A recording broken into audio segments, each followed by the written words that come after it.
परिवारवाद जैसी चुनौतियों से भी सावधान रहने की जरूरत है। ये परिवारवाद ही है जो राजनीति ही नहीं बल्कि हर क्षेत्र में प्रतिभाओं का गला गोंधता है। पंतप्रधान नरेंद्र मोदींनी अनेकदा घराणेशाहीवर कठोर प्रहार केले।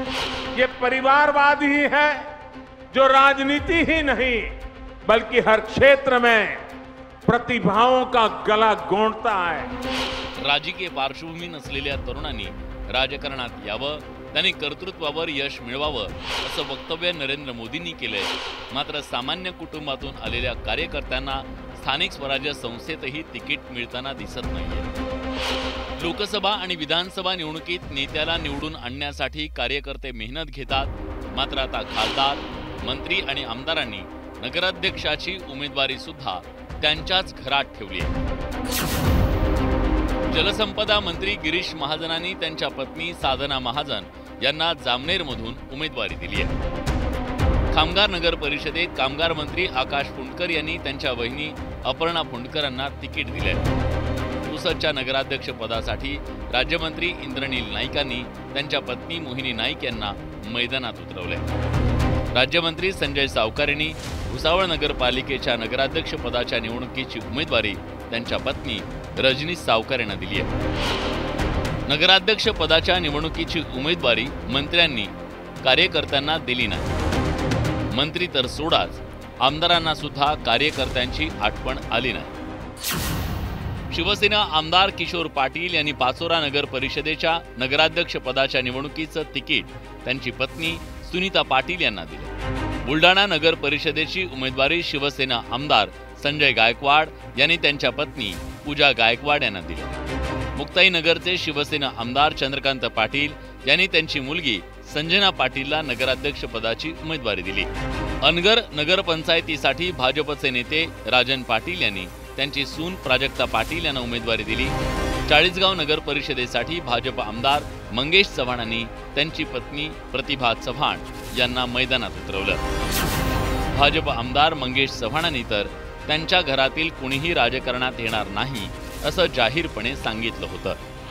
जर एकाच कुटुंबातले जर नेतृत्व असं तयार होत असेल तर मग कार्यकर्त्यांनी आयुष्यभर झोऱ्यात उचलायचं का?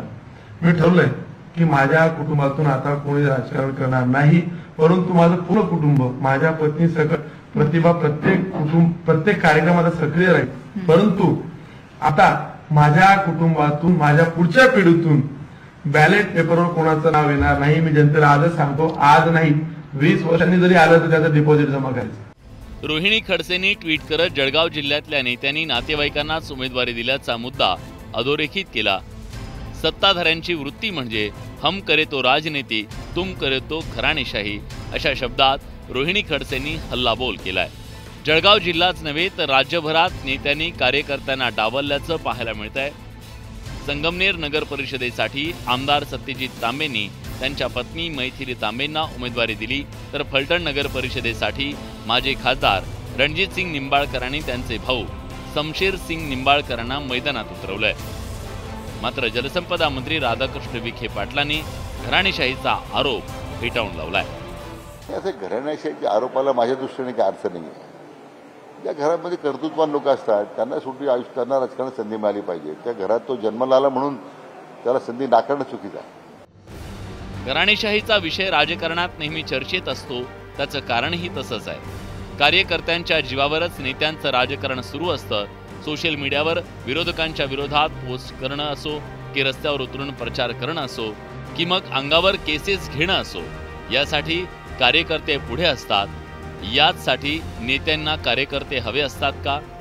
पण हेच कार्यकर्ते नगराध्यक्ष व्हावेत, आमदार व्हावेत असं नेत्यांना वाटत नाही। परिणामी कार्यकर्ते सतरंजीत उचलत राहतात आणि नेत्यांचे कुटुंबीय खुर्चीवर मोठ्या पदावर बसतात। संतोष गोरे, न्यूज 18 लोकमत, मुंबई।